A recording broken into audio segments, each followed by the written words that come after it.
જય સિયારામ સત્સંગી ભાઈઓ અને બહેનો, આ કળિયુગના હાજરા હજૂર હનુમાનજી મહારાજની પૂજન ભક્તિ વિશે થોડીક ચર્ચા કરીએ.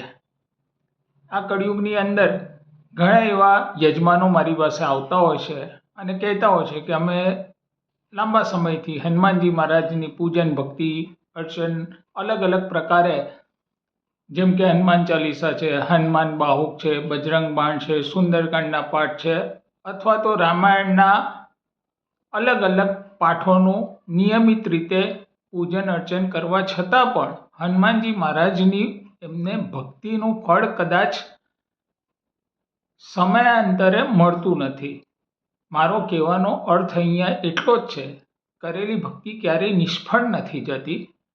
પરંતુ આપ સૌ જાણો છો એ પ્રમાણે હનુમાનજી મહારાજ માત્ર ને માત્ર ભગવાન શ્રી રામના ચરણોમાં લીન છે. ભગવાન રામજીના ભક્તિમાં સતત લીન રહેતા હોય છે.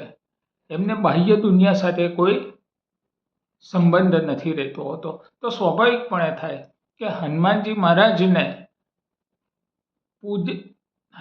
મહારાજની પ્રેમ અનુકંપા જો આપણે મેળવવી હોય તો એનો સૌથી સહેલો અને ટૂંકામાં ટૂંકો જો કોઈ રસ્તો હોય તો એ મારા જ્ઞાન અને મારા અનુભવ અનુસાર માત્ર ને માત્ર એ સુંદરકાંડનો પાઠ છે.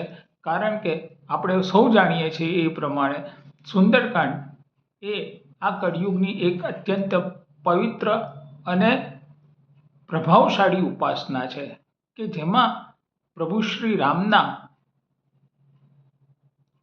જીવનચરિત્ર અને હનુમાનજી મહારાજની પરાક્રમ કથાનું એક સુભગ સંયોજન થયેલું છે. અને એટલા માટે થઈને આ ઉપાસના આ કળિયુગની અંદર અત્યંત પ્રભાવશાળી બની જતી હોય છે. સામાન્ય રીતે ઘણા બધા લોકો નિયમિત રીતે સુંદરકાંડના પાઠાત્મક પાઠ કરતા હોય છે.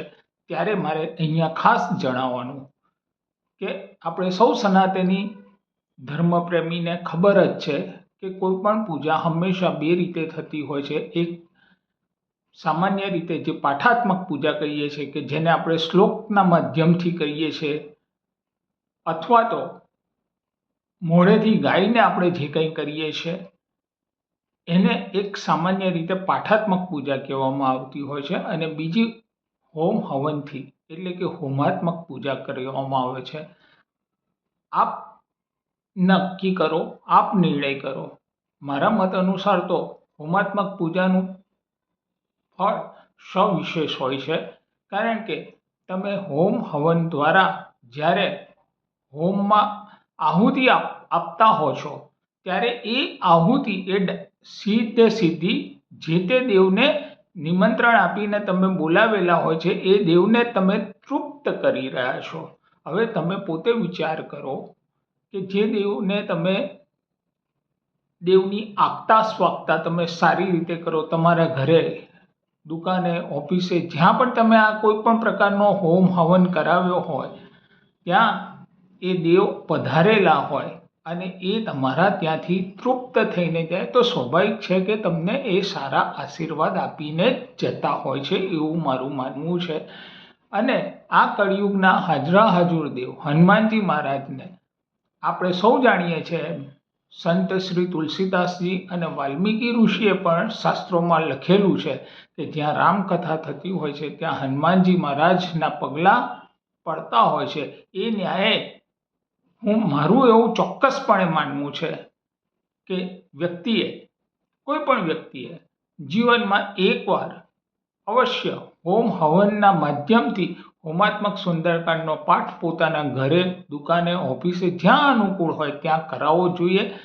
જેથી કરીને હનુમાનજી મહારાજને ખ્યાલ આવે છે કે મને ચોક્કસ વ્યક્તિએ કયા કારણોસર મારું પૂજન અર્ચન રાખેલું છે અને એ પાઠ હોમ હવનના માધ્યમથી જો કરવામાં આવે છે તો હું માનું છું ત્યાં સુધી ચોક્કસપણે હનુમાનજી મહારાજની અનુકંપા, પ્રેમ સંપાદન થતો હોય છે. કારણ કે હનુમાનજી મહારાજના પગલાં એ જગ્યાએ પડતા હોય છે.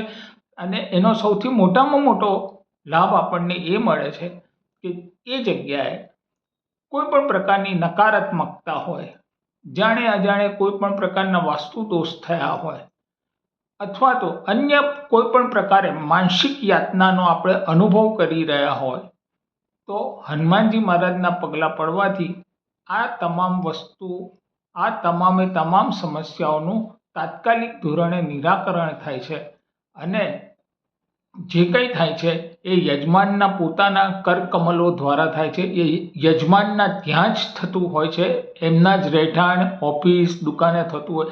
એટલે આમાં મારું એવું માનવું છે કે દરેક વ્યક્તિએ જીવનમાં એકવાર તો આ રીતે હોમ હવનથી સુંદરકાંડનો પાઠ અવશ્ય કરવો જોઈએ. અને એ કર્યા પછી નિયમિત રીતે તમે હનુમાનજી મહારાજની પૂજન અર્ચન કરો છો કોઈ પણ પ્રકારે, તો ચોક્કસપણે હનુમાનજી મહારાજના આશીર્વાદ એ વ્યક્તિ પર, એ કુટુંબો પર પડતા રહેતા હોય છે. ધન્યવાદ. જય સિયારામ.